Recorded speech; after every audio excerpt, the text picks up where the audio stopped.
التونسية دكتور مرزوقي تغيرت كليا في عهد الرئيس قيس سعيد. دعنا نبدأ بالعلاقات المغربية عفوا الجزائرية التونسية. الرئيس الجزائري عبد المجيد تبون قال في آخر حوار له أنه لن يسمح بانهيار الدولة التونسية، وأشار إلى أن التجاذبات التي تقع حاليا بتونس ما هي إلا جزء من الديمقراطية. تعليقك دكتور؟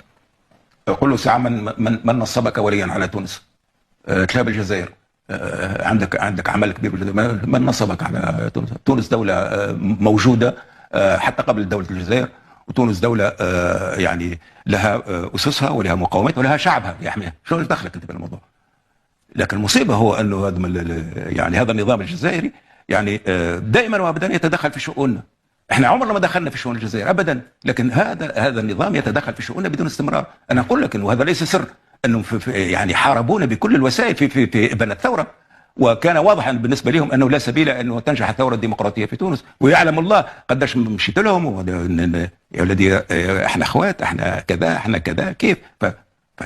يعني واضح انهم كانوا بالنسبه لهم هذه ثوره تونسيه يجب ان تخمد، لا مجال ان تقوم ديمقراطيه في تونس. وواضح انه بالنسبه لهم كان يمكن ان تكون العدوى.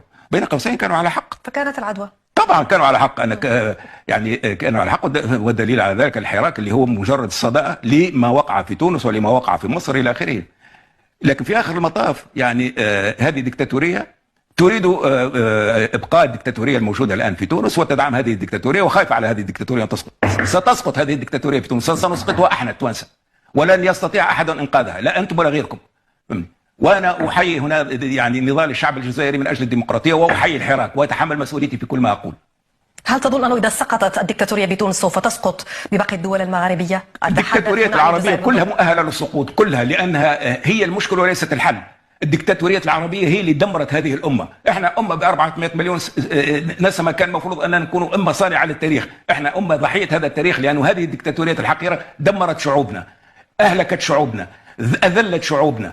واليوم الحرب كما ابائنا واجدادنا حاربوا ضد الاستعمار الخارجي، نحن مهمتنا وانتم خاصه الشباب مهمتكم هو محاربه الاستعمار الداخلي والانتهاء من هذه العصابات التي استولت على الدول، والتي اصبحت اليوم جزء من المشكله، اكبر جزء من المشكله وجزء من الحل. المعركه الديمقراطيه هي معركه كل الشعوب العربيه المغاربيه، والشعوب العربيه اليوم مهمتها الاساسيه هي التحرر من الاستعمار الداخلي. نعم دكتور، اصبحت الجزائر فعليا الجدار